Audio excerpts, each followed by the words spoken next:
My name is Greg Nilges, and this video is in support of Sonoran Desert Institute's FTE 211-1911 Advanced Armorers Course Week 7 assignment. Today's date is 30 March. There is no live ammunition in the work area and no assembled firearm to be concerned with being safe or not. So part one of the video here, we're going to talk about triggers and when you should do a drop job, maybe when you shouldn't, and what can go wrong. And that kind of thing. So first up, we're asked to analyze when trigger work is necessary or should be performed and when it should not be performed. So I think there's some obvious answers to that prompt and some not so obvious. One of the obvious ones is it should be performed when the trigger is unsafe. So for example, if the sear angle was a negative angle, that would be an unsafe condition. If it failed to pass the drop test, that would be an unsafe condition. And if it had hammer follow or anything like that, obviously that's unsafe. So at that time, there's definitely some trigger work that needs to be done. That goes without saying.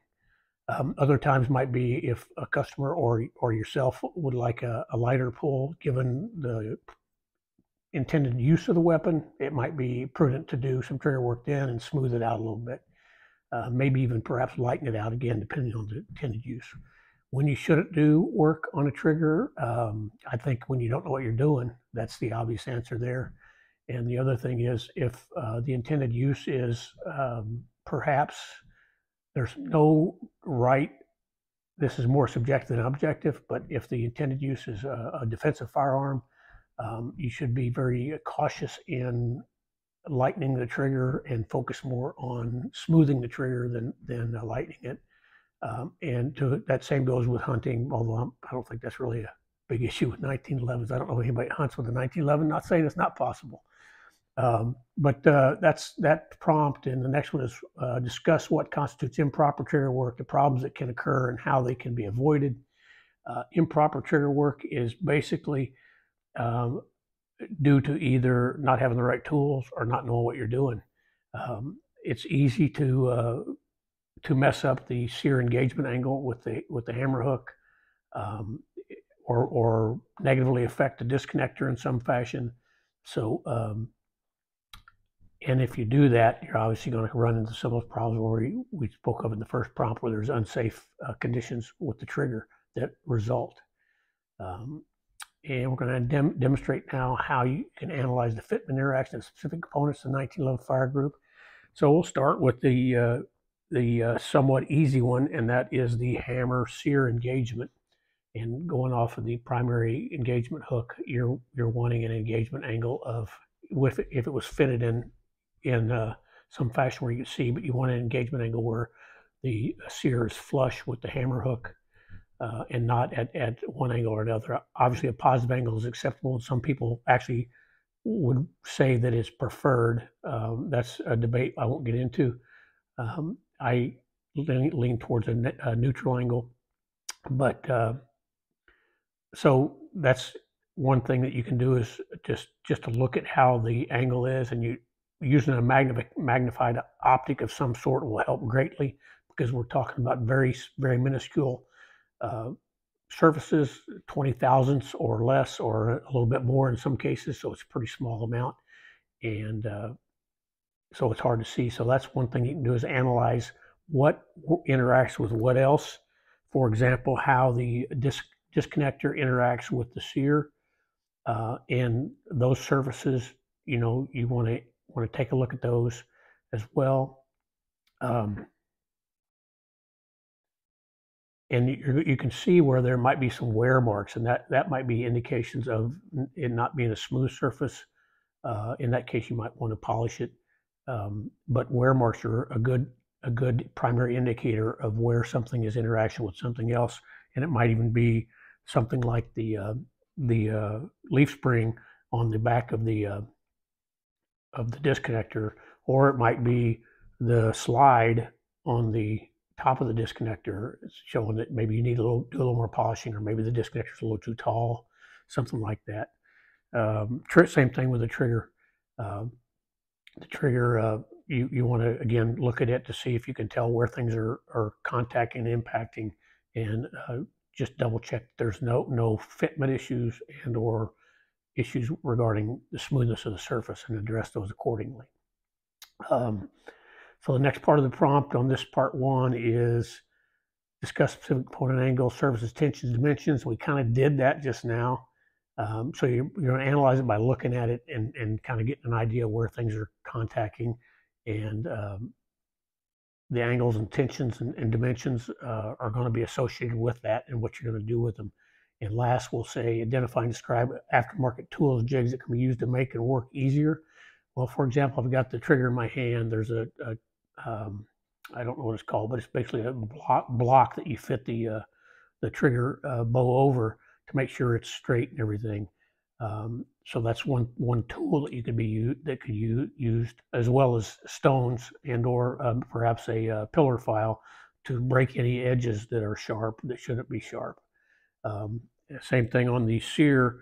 There are a number, I won't get into those, there are a number of jigs available to set this at the correct angle so that when you're stoning it true to what it should be. And there are some associated tools, although not as many, for the hammer. The key thing on the hammer is to make sure that the hammer hook is 90 degrees to this surface that I really won't be able to point out very well right here. And then the hammer hook height is set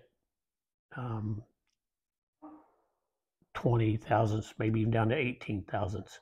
Let me back up and say my references for this are the week 7 lecture for the SDI. So yeah, we have various jigs available to help us with those things. And the primary thing that really is going to be important are references.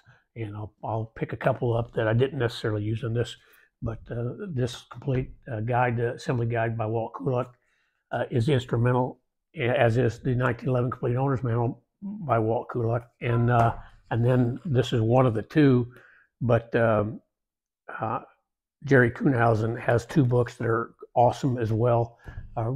Good references. I've got 4 DVDs that I used throughout the 1911 course, and just to reference and get information from. So those are the tools I think that are important. In addition to the jigs, some nice stones, nice files, and that kind of thing. So that is part 1. Part 2, following the guidance you received, deburr the trigger and smooth the track. Well, I kind of goofed. So in week 6, I didn't read ahead to week 7. I typically don't read ahead. I stick on the week I'm at. Well, when it talked about tuning the trigger, I did. And I just assumed that meant the trigger bow as well as the tracks. So I've already, last week, I've already used the trigger track file and smoothed that out, and as well as ensuring the magazine would smoothly fit through this, and deburred the inside edges, or broke the edges and the outside edges, as well as where the back of the trigger bow engages the sear end or the leaf spring. So that was already done. So that's part 2. All right, for part 3 of today's video, we're going to be talking about drive function test and dummy round function test. And first of all, we have no live ammunition in the work area. We have an empty feed source. We have a feed source with 4 dummy rounds in it. And we have a firearm that is visually and physically inspected to be clear of any ammunition. So first of all, for our dry dummy test, or our dry function test, we have no ammunition. We'll insert the magazine and we'll drop the hammer, and we're just basically trying to test as many functions as cycle of operation as we can with the firearm without any ammunition or without any snap caps. And so what we're basically looking for is anything that jumps out at you, anything that's not smooth. And so I'm just going to kind of move it as slowly as possible. And in so doing, we've completed the unlocking cycle of operation and the cocking cycle of operation. And that's about all on the locking. And it did lock back, the slide locked back because the magazine is empty. We go ahead and drop that magazine now. And then when the slide came home just now, we completed the locking phase, or the locking cycle of operation as well. And that's pretty much all we're able to do at this time, other than just general feel it. And the dry function test is a go at this station. And we'll also want to go ahead and we can confirm our safety system is operational. So the first thing we'll do is we'll try to pull the trigger with the firearm with the safety disengaged and the grip safety engaged. And so the manual safety or the safety lever is operating properly. And next we'll go ahead and disengage our grip safety and pull the trigger, and the hammer should fall. It does.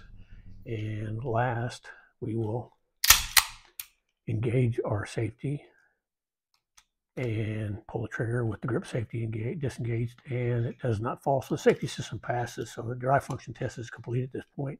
Now we can move on to a dummy round function test. And this one we're going to manually operate the firearm as fast as we can. And we're trying to confirm all 8 phases or cycles of operation: feeding, chambering, locking, unlocking, extracting, ejecting, cocking. So let's see what happens here. Last time I did this, I actually got a dummy cartridge in my safety glasses.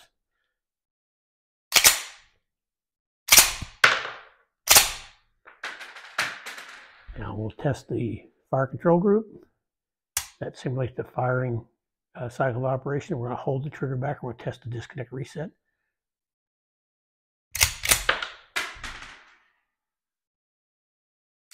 That resets fine. So the function check is complete. Dummy round function check and dry function check is complete. All right, for part 4 in this video, we're going to talk about 3 alterations that I'd like to do to the 1911. First of all, there's no live ammunition. Ammunition feed sources in front of me are empty, and the firearm is visually and physically inspected to be empty or free of any cartridges. So 3 things that I would like to do to the 1911. This one I won't be touching. I like the looks of it the way it is, a U.S. Army 1911 A1 copy. It looks pretty authentic as far as that goes. But one of the reasons I wouldn't do it anyway is it's Cerakoted and instead of Parkerized, and I don't have the ability to dress up any Cerakoting that I would remove if I dehorned anything. But I do have another firearm that's not in front of me. It's a 1911 made by Arms Corps, and it is chambered in 9mm. It's a ton of fun to shoot. It almost feels like you're cheating compared to shooting a traditional 45. But one of the things I would like to have done to it, and I don't know if I'll do it myself or not, is have the mil-spec sights removed and have the slide dovetail or milled for dovetails for the Novak sights. I am interested in trying it by hand because I've seen some videos online. I'm a little apprehensive, but we'll see as my skills, my working with these tools improve, whether I do that or not. But that's one thing I'd like to do. The other one is I'd like to have the frame bobtailed there at the back, or bobbed at the back, not bobtailed. Ed Brown makes a mainspring housing for a bobbed frame, and he also makes a jig that you can use to help cut that surface the way it should be cut. So that's one thing I'm very interested in doing. Other things, I would probably put a beaver tail safety on it because it doesn't have one. I'd be interested in doing that. And for bonus items, I may look at an ambidextrous safety, but that's more of a novelty for me because I'm not a lefty and I don't shoot both-handed very often. So, yeah, so that's 3 things. And I might, and I'll throw in another trigger. I may get an improved trigger, perhaps with a adjustable trigger stop on it. And something that has a little more classic, or not classic, but a little more modern look to it. So there's a few things that I would like to do, and most of those I feel comfortable doing myself. Continuing the research that I've done already via YouTube and different resources we've already talked about in this video. And that completes week 7.